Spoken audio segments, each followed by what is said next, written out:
আপনাদেরকে একটা বিষয় বলি, সেটা হচ্ছে মার্কেটে কখন বুলিশ মোমেন্টাম কিংবা বেয়ারিশ মোমেন্টাম, এটা রিয়েল, ফেক না। অর্থাৎ রিয়েল বুলিশ মোমেন্টাম কিংবা রিয়েল বেয়ারিশ মোমেন্টাম এটা যখন মার্কেটে আসে আপনি কিভাবে বুঝবেন? আপনি কোনো ইন্ডিকেটর ফলো করার দরকার নেই, অনলি ফর RSIটা আপনার সেট আপ করে রাখবেন,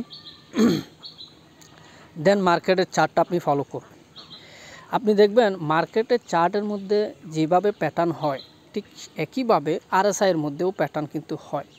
কিন্তু অনেক সময় দেখবেন RSIয়ের চেয়ে প্রাইস কিন্তু আগে দৌড়াচ্ছে।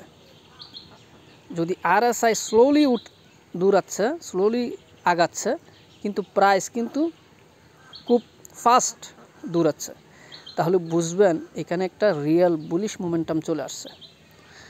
সো সেটা আপনি যে টাইম ফ্রেমে দেখবেন ওই টাইম ফ্রেমেই ক্যাচ করবেন যে এটা কতটুকু মুভ করতে পারে, সেটা টাইম ফ্রেম অনুসারেই হবে আর কি, ঠিক আছে। সো যদি দেখা যাচ্ছে যে বেয়ারিশ মোমেন্টাম, ওই ক্ষেত্রে RSI নিচের দিকে যাচ্ছে, কিন্তু যতটুকু RSI দৌড়াচ্ছে আগাচ্ছে তার চেয়ে বেশি কিন্তু প্রাইস মুভ করতেছে নিচের দিকে, ডাউন সাইড, তাহলে আপনি বুঝবেন যে এখানে স্ট্রং একটা বেয়ারিশ মোমেন্টাম চলে আসছে। সেক্ষেত্রেও কিন্তু মার্কেট আপনি বুঝতে পারবেন কতটুকু সেটা মুভ করতে পারে। ফর এক্সাম্পল, আপনি 15 মিনিট চার্টে এই বিষয়টা লক্ষ্য করতেছেন, সেক্ষেত্রে আপনি ক্যাচ করতে পারেন কমপক্ষে 150 পিপস 200 পিপস পর্যন্ত এটা মুভ করতে পারে। আপনি 1 ঘন্টা দেখছেন, 1 ঘন্টা 4 আওয়ার দেখতেছেন, সেক্ষেত্রে 250, 300, 500 পিপস পর্যন্ত এটা মুভ করতে পারে। সো মার্কেটের যে বুলিশ যে মোমেন্টাম, যে স্পিডটা, এটা যে মুভমেন্টটা দিবে, এটা বোঝার জন্য আপনি RSI ফলো করলেই সেটা বুঝতে পারবেন।